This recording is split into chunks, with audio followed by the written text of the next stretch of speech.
살아계신 하나님 아버지, 감사와 찬송과 영광을 올려드립니다. 아멘. 복된 한날을, 새날을 저에게 허락하시고 생명을 허락하시고 건강도 주셔서 또한 저희들의 발걸음을 아버지의 집으로, 주님의 몸된 교회로 이 은혜의 보좌 앞으로 옮겨주셔서 하루를 시작하며 하나님께 찬양과 영광을 올려드리며 감사를 드리며 하나님의 진리의 생명의 말씀을 전하고 듣게 하심으로 시작하게 하시니 아버지 감사합니다. 아멘. 오늘 한날을 살아갈 때에 후회 없는 한날을 살게 하시고 아멘. 하나님 앞에 설 때에 부끄럽지 않은 한날로 주님. 오늘 하루를 살아가도록 아버지, 내일이 보장되어 있는 사람이 아무도 없기에 새날을 주신 하나님께 감사, 오늘 한날을 후회 없이 기쁨으로 그렇게 한날을 살아가도록 말씀에 순종함으로 옛사람을 죽이고 새사람으로 살아가도록 하나님 은혜 주시고 인도해 주옵소서. 아멘. 그렇게 이끄실 때 귀가 열려 마음이 열려 눈이 열려 순종하는 복된 인생이 되게 해 주옵소서. 아멘. 이 시간 성령 하나님, 저희들의 모든 눈과 입술과 귀와 마음을 주장하셔서 주님. 하나님의 말씀으로 잘 들을 수 있도록, 예수님의 말씀을 우리 주님의 말씀으로 잘 들을 수 있도록 주여 이 시간을 주장해 주옵소서. 아멘. 예수 그리스도 이름으로 축복하며 기도 올려옵나이다. 아멘. 아멘. 자, 5장과 6장과 7장은 산상수훈 일명, 산 위에서 하신 말씀. 그러나 이스라엘을 가보신 분들은 알겠지만 이스라엘은 거의 산이 없습니다. 갈릴리 바닷가 그 뒤편에 에레모스라고 하는 약간 우리나라 한국말로는 능선이라고 해야 되나?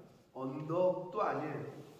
에레모스라고 그러는데 약간 이렇게 올라간 바닷가가 있고 갈릴리 호수가 있고 길이 해변도로죠. 길이 있고 그 옆쪽으로 이렇게 올라가는 곳이 있어요. 그래서 학자들은 오병이어의 기적을 일으키실 때 그 많은 사람들이 어디에 앉았었고 어떻게 또 예수님의 말씀을 들을 수 있었을까? 그래서 학자들은 어떻게 생각하냐면 그 능선에 앉고 예수님은 갈릴리 그 호수 바로 거기서 소리를 이렇게 내셨을 거다. 근데 제가 해보니까 거기 가서 저도 해봤거든요. 소리를 질러보니까 뭐 잘 들릴 것 같다라는 생각이 들더라고요. 산상수훈이라고 하지만 우리가 생각하는 설악산, 무슨 뭐 치악산, 용문산 이런 산은 아니다라는 거고요. 5장, 6장, 7장이 예수님의 산상수훈인데 어저께 영상을 보신 분들은 아시겠지만 그 유명한 팔복에 대한 말씀이 이제 있었고, 그리고 하나님의 자녀들에게 너희가 세상의 소금이고 빛이다 하는 그 말씀까지가 16절까지의 말씀이었습니다. 자, 오늘 17절 이하에 오늘 단락인 32절까지에서는 율법의 완성자로 오신, 율법을 완성하러 오신 예수님의 자기 선언이 이제 20절까지 기록이 되어 있고, 그리고 21절부터 26절까지는 노하지 말라, 살인하는 거에 세 기준, 사람을 칼로 찔러 죽이고 뭐 총으로 쏴 죽이고 이것만 살인이 아니라 형제에게 대하여 라가라, 이 말은 히브리인들의 욕이에요. 그걸 이제 한국말로 그렇게 번역한 거거든요. 영국에 오니까 영국 사람들은 입에 달고 살더만요. 아주 그냥 너무, 근데 그게 습관이 돼가지고 우리가 흔히 말하는 fuck유라는 이 말을 축구하다가 그냥 뭐 하면 fuck이야 그냥. 근데 이 사람들은 너무 입에 달고 살더라고 그걸.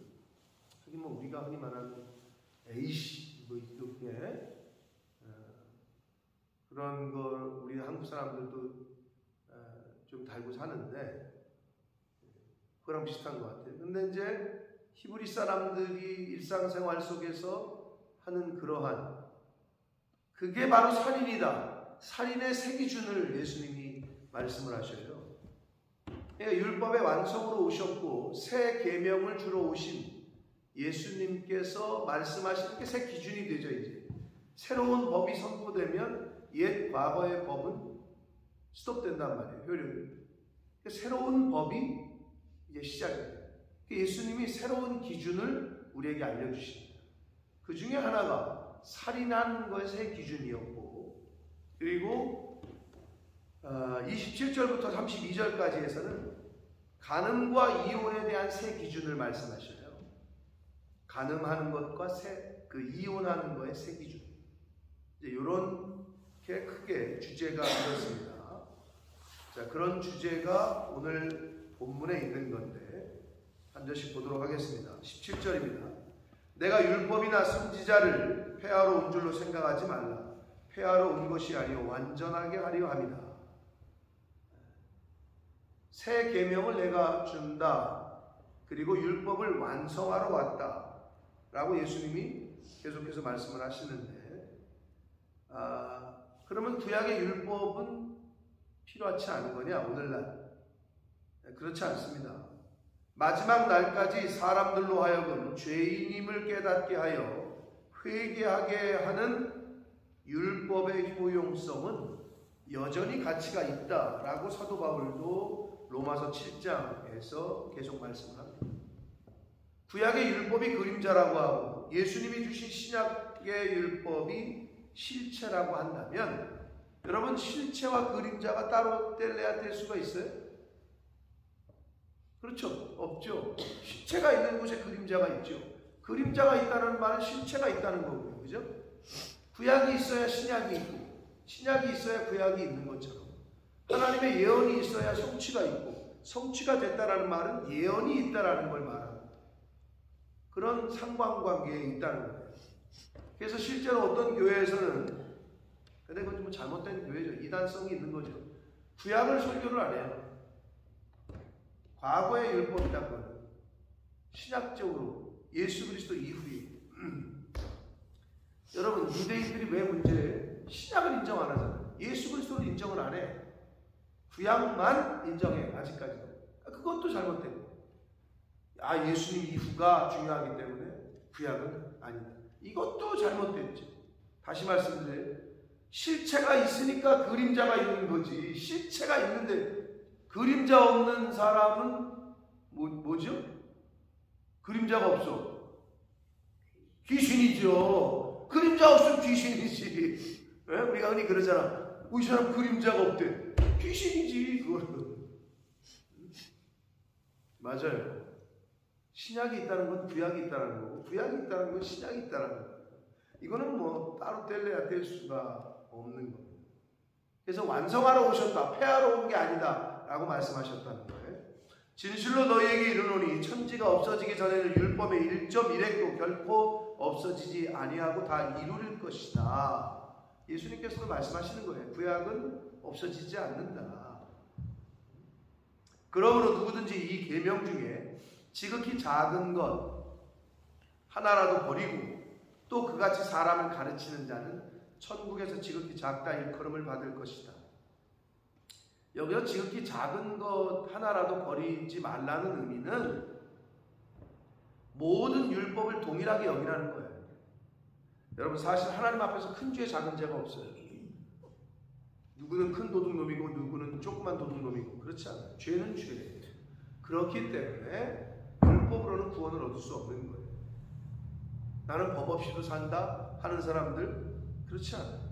아니 생각으로도 짓는 죄가 죄고 생각으로 짓는 간음이 간음이라고 얘기하시는데 어떻게 사람이 온전할 수 있겠어요? 그러니까 사람의 힘으로는 구원을 받을 수 있는 길이 없는 거예요. 그래서 예수님이 이 땅에 오신 거예요. 그거를 성경은 계속 우리에게 가르쳐 주고 있습니다. 지극히 작은 것 하나라도 버리지 말라. 모든 율법이 동일하다라는 말씀을 19절에서 하시는 거고 근데 여기서 누구든지 이를 행하며 가르치는 자 지극히 작은 것을 하나라도 버리고 가르치는 자는 작다 일컬음을 받고, 하나님의 말씀을 어떤 것이라도 가르치는데 행하며 가르치는 자라고 되어 있어요. 이게 이제 어려운 거예요. 그래서 목사가 어려운 거고, 그래서 선생님들이 어려운 거예요. 가르치는 자가. 그래서 부모가 어려운 거예요. 자녀에게 그렇게 가르쳐.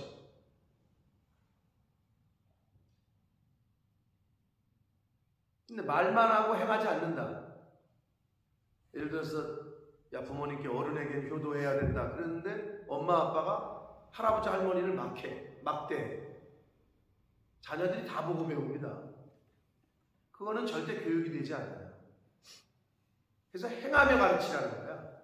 그렇게. 우리 김경혜 집사님, 우리 유진이 얘기할 때 이제 느끼는데, 뭐 저도 느끼고,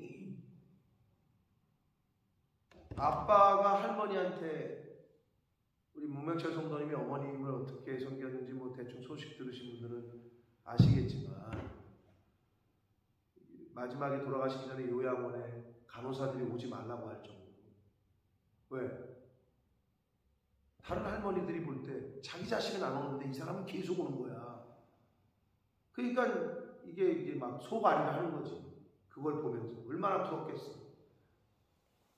노인네들 자기들 자식들도 다 일거리가 있고 막 취직을 해야 먹고 살아야 되니까 잘 못 오고 일주일에 한 번 오고 또는 뭐 한 달에 한 번 오고 안 오는 자식들도 있다는데 요양원에 갖다 두고. 근데 매일 9시 땡 되면 출근해가지고 자식들이 교대로 돌아가면서 하루 종일 지킨다. 이거는 제가 볼 때 오늘날 쉽지 않습니다. 이렇게 할 수 있는 자녀들. 근데 이제 그렇게 하니 옆에 있는 간호사들이 다른 할머니들이 병나니까 오지 말아달라라고 말할 정도. 효자시죠. 그런데 그거를 그대로 유진이가 하더라 라고 엄마 피셜이야. 엄마가 얘기하시다. 그건 사실인 거죠.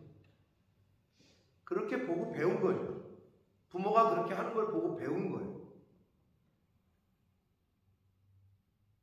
자식은 부모를 닮습니다.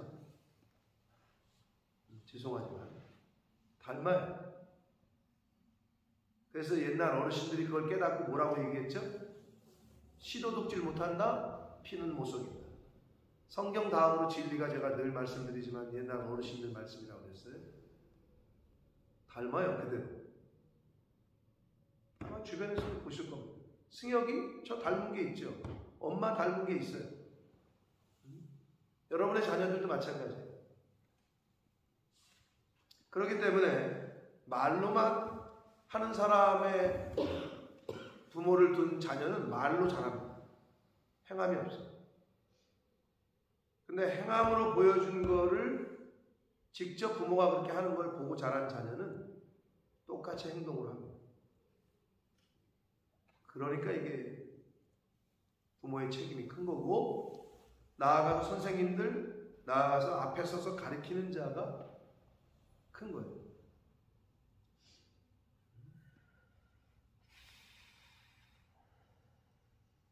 근데 우리가 또 여기서 잊지 말아야 될 거는 천국에서 작은 자가 있고 큰 자가 있다는 거예요. 천국에서까지 차별이 있네.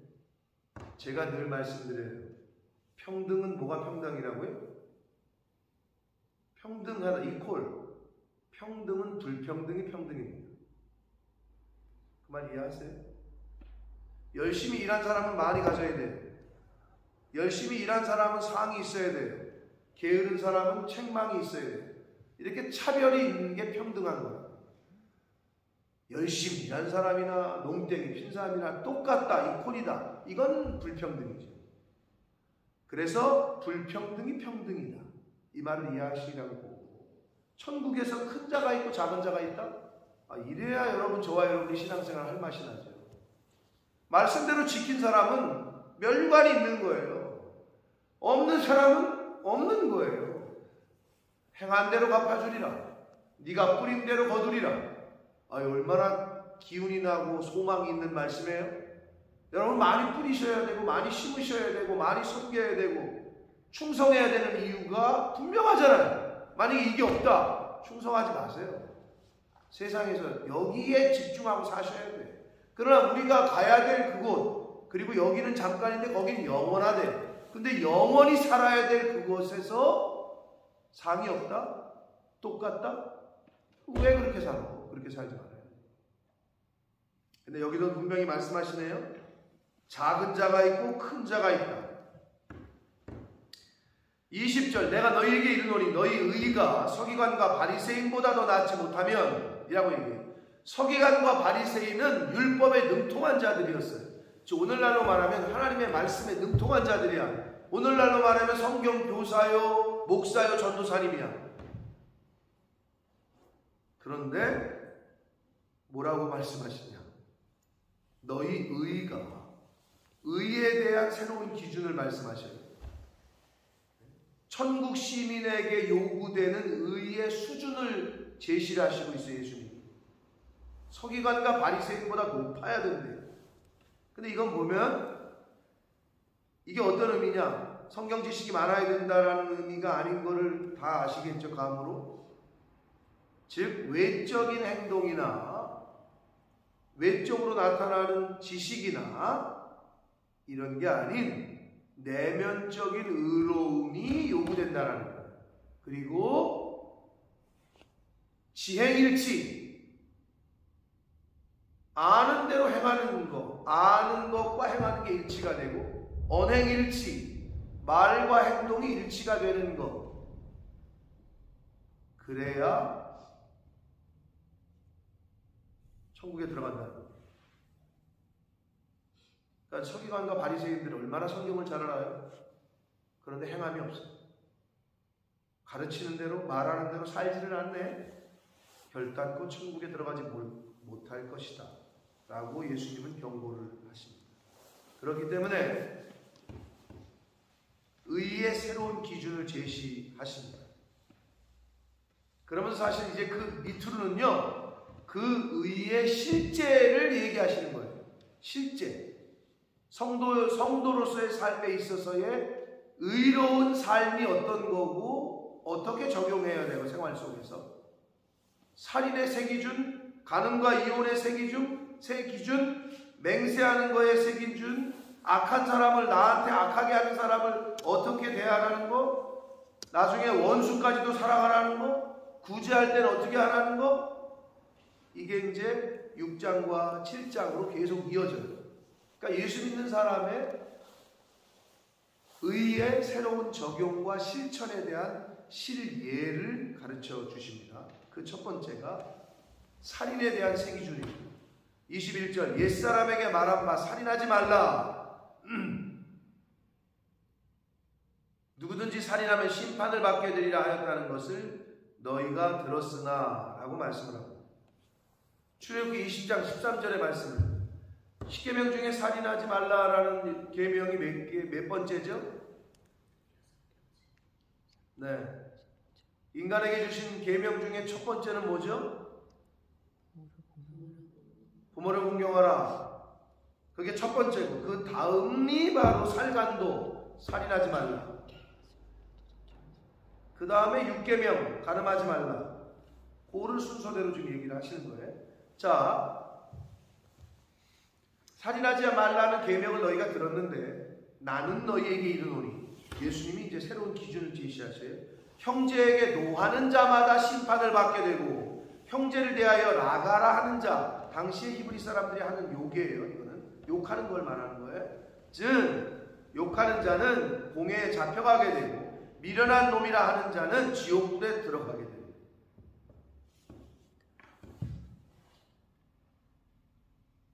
왜 여러분 여기서 지금 너 이렇게 미련해, 이 욕을 하잖아. 이 멍충아, 문자 그대로 적용을 하면 그렇게 말하는 사람 지옥 간다는 거야. 내가 왜 자녀들에게도 이 멍충이에요? 그럼 지옥 가야 돼. 그렇게 말하면 안 된다는 거예요. 문자 그대로 적용하면 미련한 놈이라 하는 자마다 지옥불에 들어가요. 이게 얼마나 어떤 의미에서는 기준이 굉장히 큰 거죠. 적극적인 거죠. 자, 그런데 여기서 미련한 놈이라 하는 자 있잖아요. 이게 누구를 미련한 놈이라고 하느냐면 히브리 당시의 사람들은 하나님을 부정하는 자. 자, 이게 뭐냐면 도덕적 정죄를 넘어서서 종교적인 정죄까지 의미 포함하는 말이에요. 그래서 히브리 사람들은 저렇게 멍청하네, 저렇게 미련하네. 이걸 뭐 할 때 우리가 이렇게 미련하다, 멍청하다고 표현했냐면 히브리 사람들은 하나님을 인정하지 않고 하나님을 부인하는 사람들을 미련하다고 봤어. 그들은 저렇게 어떻게 신을 모르지, 어떻게 하나님을 모르지, 이런 사람들을 미련한 놈이라고 생각했다. 오늘날로 말하면 예수 믿지 않는 사람들을 향해서 뭐 그렇게 살다 지옥에나 가라, 또는 뭐 그래 그렇게 살아라. 하나님을 모르는 사람들을 향하여 판단하거나 정죄하거나 하면 안 된다는 거예요. 예수 믿는 사람. 여러분, 예수 안 믿는 사람들은 교회가 뭔지 몰라요. 우리가 지난 주일에 교회에 대한 얘기를 했지만 건물만 교회가 아니고 우리가 교회라고 했고, 근데 예수 믿지 않는 사람들, 생전 처음 교회를 나온 사람들, 이런 사람들은 교회가 어떤 건지 몰라요. 어떻게 와서 어떻게 행동해야 되는지도 모르고, 왜 교회의 어떤 문화, 또 교회에서 행해지는 언어, 교회에서 행해져야 될 행동들, 이런 거 모르니까. 그럼 어떻게 해요? 눈살 찌푸릴 게 아니라 어린아이라니까. 여러분, 요만한 15개월짜리가 걸어다니면서 막 난장판을 피고 밥상을 그냥 막 어지럽고, 그래도 여러분 그렇게 키웠잖아요, 자식 새끼. 그러면 밥상 어지럽히고 막 밥 흘리고 막 국 없고 막, 그러면 막 나가라 그래? 이 못된 게 그냥 집을 다 저거 한다 그래? 그래도 그거 다 닦아주고 그거 다시 해주고 그러셨잖아요? 똑같은 거야. 교회에 어떤 사람이 와도 그 애들은 어린애들이야. 그러니까 그걸 다 하는 거지. 누가? 어른이. 누가? 먼저 예수 믿은 사람이, 먼저 하나님을 아는 사람이, 예수 그리스도의 은혜를 입은 사람이. 그게 우리가 해야 될 일이라는 거죠. 부모가 자식을 그렇게 키웠듯이. 그러니까 예수 믿지 않는 사람들한테 정죄하거나 하면 어떻게 안 된다라는 것을 강조하시는 말씀입니다. 그러니까 형제를 향해서 욕하거나 미련하다고 하거나 예수 믿지 않는 사람들을 약간 그런 식으로 바라보거나 말하는 거 안 된다는 거죠.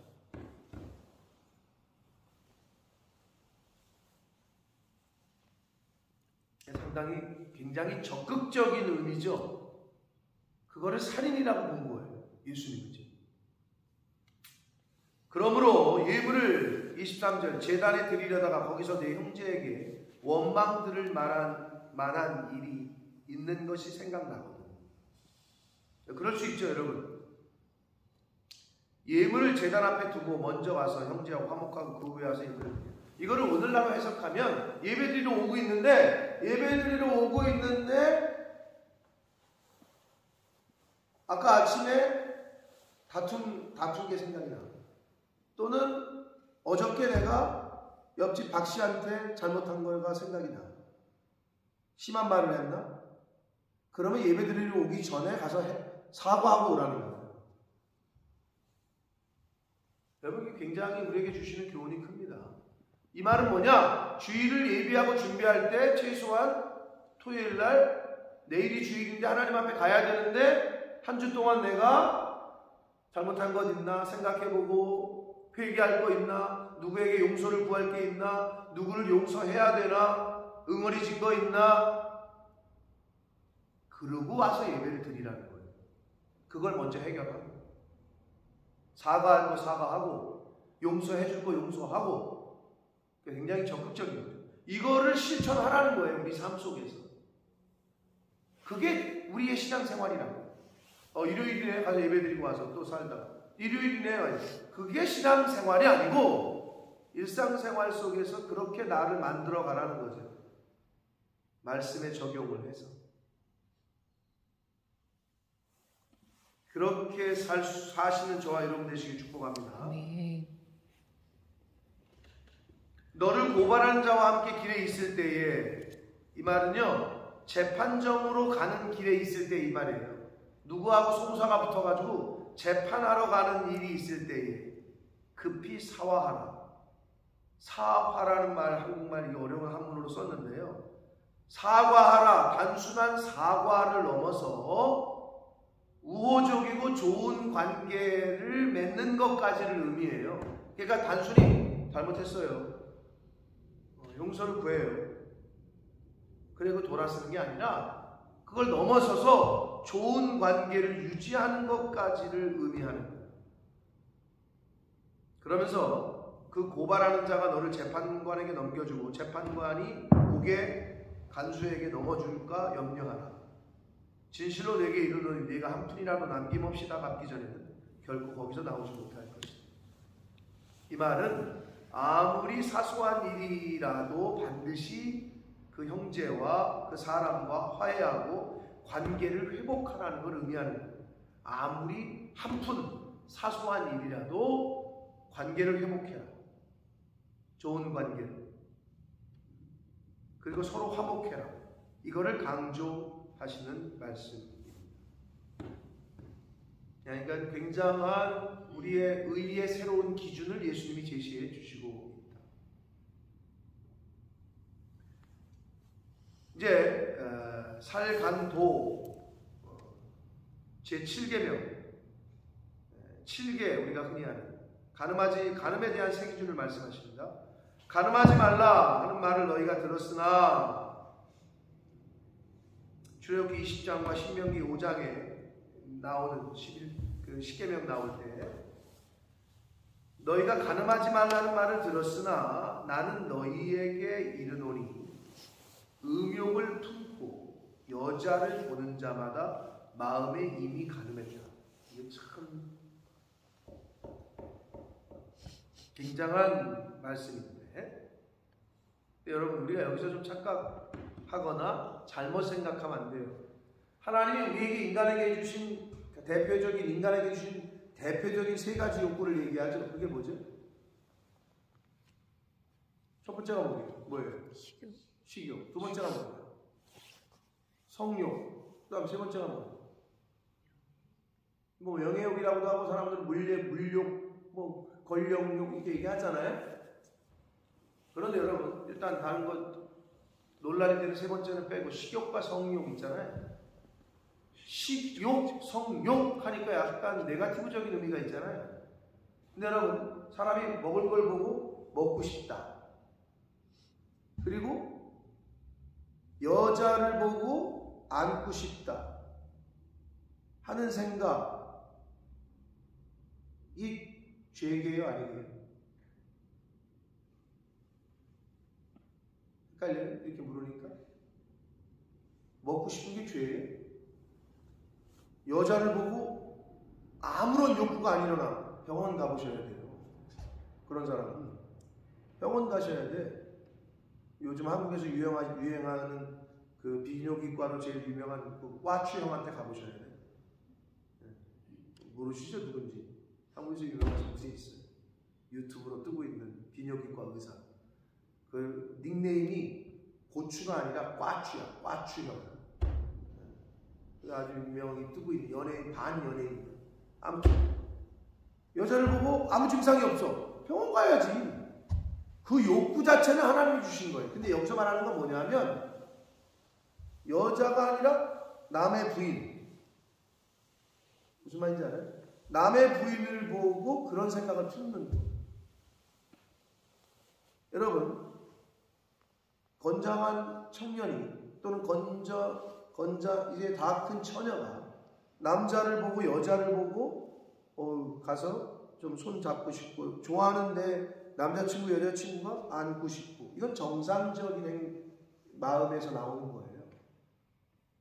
근데 이거를 갖다 하나님이 이 가늠한 놈아, 하나님은 그러지 않았어요.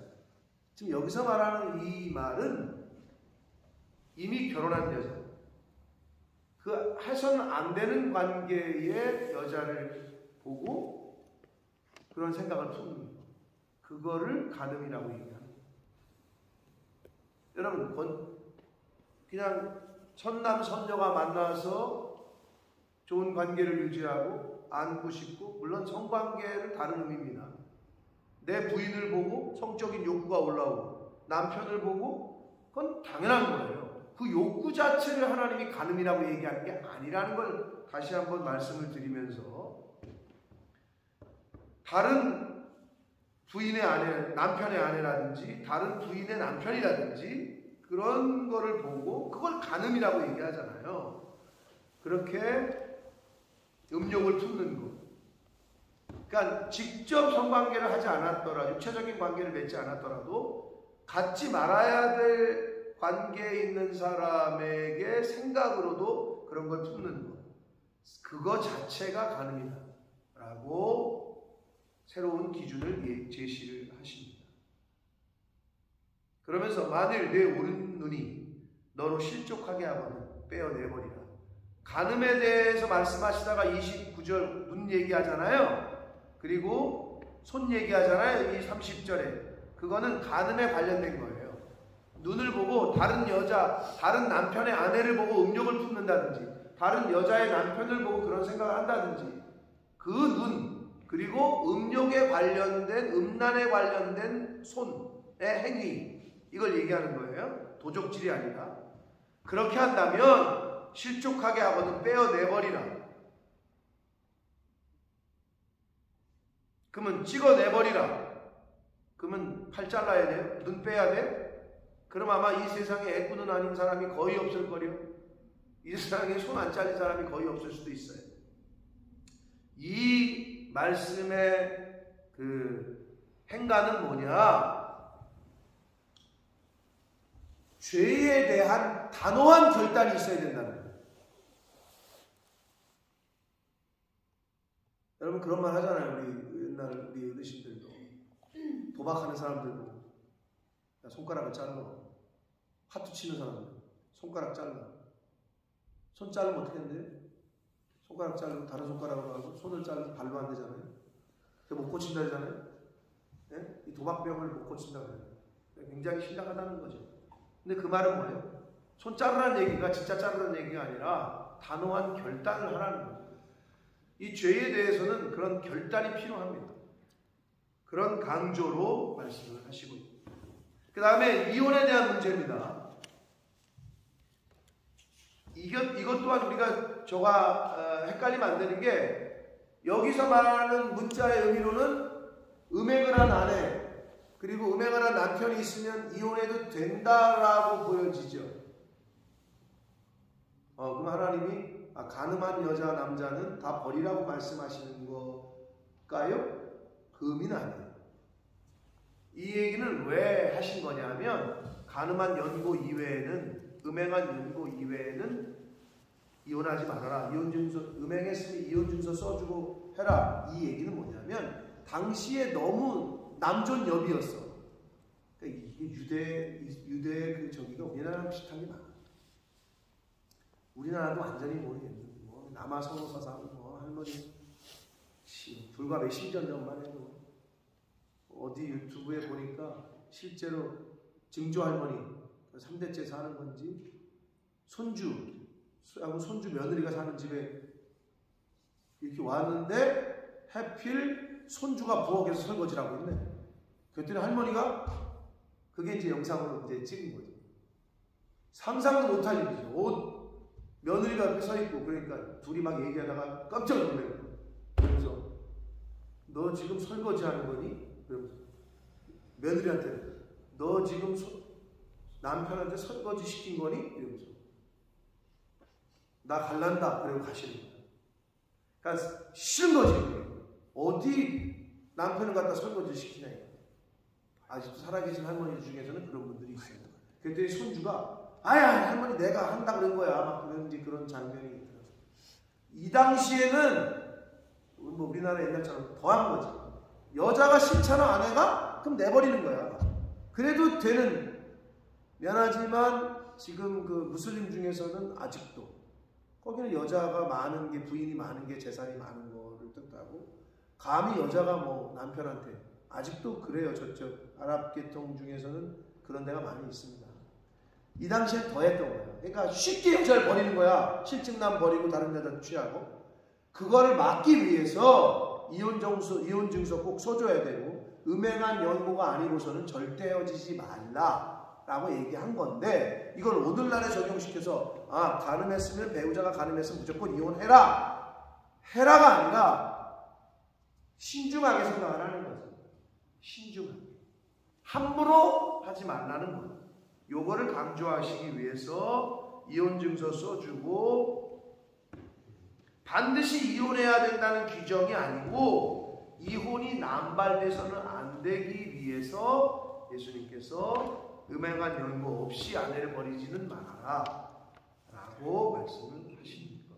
이혼에 대한 새로운 해석이었습니다. 자, 5장, 6장, 7장 산상수훈 그 중에서 율법의 완성으로 오신 예수님께서 새로운 의의 기준을 제시하십니다. 살인에 대하여 간음에 대하여 이혼에 대하여 이제 앞으로 계속 맹세하는 거, 구제하는 거, 악한 자를 대하는 거, 원수를 대하는 방법 이거를 계속 얘기를 하셔요. 실제에 대한 이야기를. 그럼 저와 여러분은 어떻게? 그거를 삶 속에서 이제 실천해 가는 거죠. 그게 신앙 생활이고 그게 크리스찬의 삶이다. 사랑하는 성도 여러분, 그리스도의 장성한 분량에까지 성장해라 라고 말씀합니다. 성장이 없이 멈춰있다. 여러분의 자녀가 키가 크지 않는다. 나이가 20살이 넘었는데도 고등학교 1m 50이다. 그럼 어떻게 해요? 각종 좋다는 약은 다 먹이고 한의사 다 찾아다니고 하실 거잖아요. 성장이 안 되면 애가 키가 안 크면 그런 병이 있대잖아요. 뇌소증이라고. 또 나이는 키는 180이 컸는데 나이는 30이 됐는데 정신적으로 애가 유치원생이나 초등학생이다. 그것도 얼마나 마음 아파요. 그죠? 똑같습니다. 교회를 30년 다니고 모태신앙으로 다니고 몇 대째 믿었는데 신앙의 영적인 성장이 전혀 없다. 심각한 거예요. 그래서 예수님은 뭐예요? 그리스도의 장성한 분량에까지 성장하라고 성경은 우리에게 교훈을 하고 있습니다. 여러분, 성장이 있는, 진보가 있는 저와 여러분의 신앙생활이 되시기를 축복합니다. 아멘. 그렇게 힘쓰고 애쓰셔서 그런 변화가 있어야 내 남편이 달라졌어요, 내 아내가 달라졌어요, 우리 아이가 달라졌어요, 우리 부모가 달라졌어요 라고 소리를 들어야 자동적으로 소금의 역할, 빛의 역할을 하시게 되는 겁니다. 그러한 저와 여러분의 하나님이 생명 주시는 날 동안의 삶이 되시기를 예수 그리스도 이름으로 축복합니다. 아멘. 살아계신 하나님 아버지, 감사와 찬송과 영광을 올려드립니다. 아멘. 아버지 하나님, 저희들이 무의식 중에 내뱉었던 자녀들에게, 아내와 남편에게, 부모님에게, 자식에게, 친구들에게, 이웃에게 아무 생각 없이 내뱉었던 말이 그곳이 곧 살인죄와 같다 라고 하시는 예수님의 새로운 말씀, 기준, 내가 보고 듣는 것, 마음속에 품는 것, 어떻게 행동해야 되고 어떻게 생각을 가져야 되고 마음을 품어야 될지를 새로운 기준을 제시해 주신 예수님의 말씀을 오늘 들었습니다. 아버지, 오늘 하루 살아갈 때 그 예수님의 새로운 기준과 말씀을 잘 따르며 순종하며 사는 하나님의 자녀된 천국 백성된 저희들 되도록 은혜 내려 주옵소서. 아멘. 예수 그리스도 이름으로 축복하는 기도를 올리옵나이다. 아멘. 하늘에 계신 우리 아버지,